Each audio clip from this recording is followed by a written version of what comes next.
Great show, everybody. So glad you're here. I am your host, Stephen Colbert. Happy President's Day. Whoa. Happy President's Day. Hope you enjoyed your day off, John. Did you enjoy your day off? Yes. I enjoyed my day off, too. Yeah. We didn't work at all. I'm just making all this stuff up right now. Just made it all up. Yep, it's a dream. Now, this afternoon, a lot of people spent their day off at Not My President rallies, to which I just want to say, sorry, but yeah, you're president. Deal with it, okay? George Washington was not more president than Donald Trump, okay? Abraham Lincoln, exactly the same amount of commander-in-chief as Donald Trump. So no marching off to your fantasy world. Do not leave me alone with this guy. All right? Stay here. Enough with the signs like, tinkle, tinkle, little czar, Putin put you where you are. That's actually pretty good. That's actually, I take it all back. That was pretty good, yeah. So let's see what your president's been doing. Friday, Trump went after the media with a bold accusation: the fake news media, failing New York Times, NBC News, ABC, CBS, CNN is not my enemy. It is the enemy of the American people.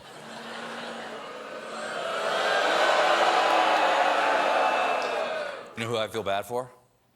ISIS. Yeah. They try so hard. Sorry, ISIS. If you want to get on the list, you got to publish photos of Trump's inauguration crowd. Then he'll be really, really angry at you. Yeah. So sad. Yeah. Hidden victims. Well, calling the press the enemy of the people isn't sitting well with Senator John McCain. If you want to preserve democracy as we know it, you have to have a free and many times adversarial press. And without it, I'm afraid that we would lose so much of our individual liberties over time. That's how dictators get started. Okay, now just to be clear, he's not saying Trump's a dictator. He's saying getting rid of the free press is how dictators get started, okay? He's not calling him a full dictator. He's more bite-sized, okay? He's a dictator tot. Just a little... And now you may remember... Oh, I could go for some. I could go crunchy. Oh, man. You may remember last week, National Security Advisor Michael Flynn stepped down because he definitely did not break the law. You know how you're fired for doing the right thing all the time. And ever since he stepped down, Trump's been searching for someone to replace him. Given how much cable news Trump watches, my money was on National Security Advisor Travelocity Gnome. And for a while, Trump was courting retired Vice Admiral Bob Harward, who turned the offer down because, according to friends, Harward thought the chaos in the White House made the offer a real sandwich. By the way, Trump Tower serves a mean sandwich. Not to be confused with the taco bowl, though it is really hard to tell the difference sometimes. Because in that photo, can we put that back up?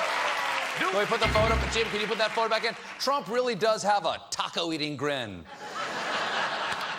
Well, today, Trump finally made his choice. Lieutenant General, and man, gravely thrilled, H.R. McMaster. He chose McMaster, I assume, because he had the strongest sounding name. Is General Thrust McPowerhouse not available? Let's go with McMaster instead.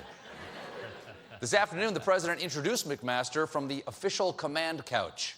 I'd like to ask HR to say a couple of words. I'm sure it isn't the first time that HR has had a couple of words for Donald Trump.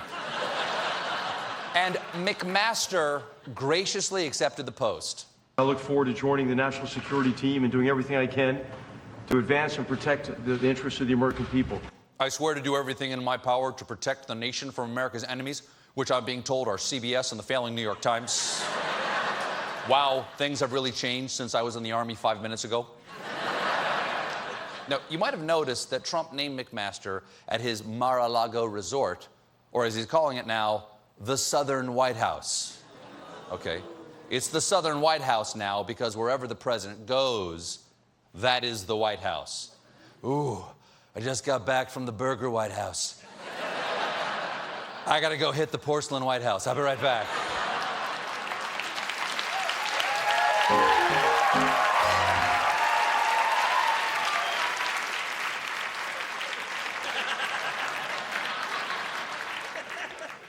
And Trump's weekend jaunts to Mar-a-Lago are not cheap. Combined with other trips his family takes, he's already cost taxpayers $11.3 million in 1 month. To put that into perspective, President Obama's travel expenses averaged $12.1 million each year. Of course, it helps that Obama's winter White House was the White House. And one of the biggest expenses for taxpayers are the Trump Organization's business trips. In January, Eric Trump took a trip to Uruguay that cost taxpayers $97,000 in hotel bills. Now, it was $10,000 for the Secret Service and $87,000 for a bottle of Voss water from the minibar. Eric was in Uruguay to promote the still under construction Trump Tower Punta del Este, which I believe translates to the prostitute of the East. Sounds lovely. The Punta del Este. Yeah, Punta del Este. And it's not slowing down. Later this month, we'll also be subsidizing Eric and Donald Jr.'s trip to attend the grand opening of the new Trump International Hotel and Tower in Vancouver. And it is never a good sign when even the president's sons are looking at real estate in Canada. Now, while Canada fans,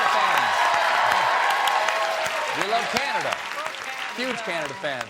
And while Trump was down there at Mar-a-Lago, this weekend, Trump held a campaign rally in a Florida airport, and over 9,000 people showed up. It is the biggest crowd Trump has drawn to an airport without detaining anyone.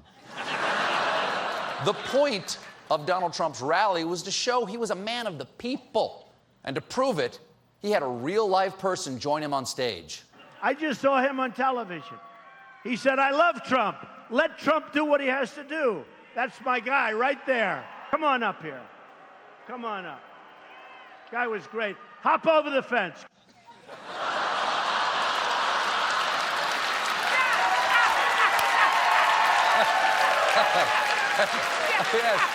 Yes. Nothing screams strong borders and extreme vetting like hop over the fence. Come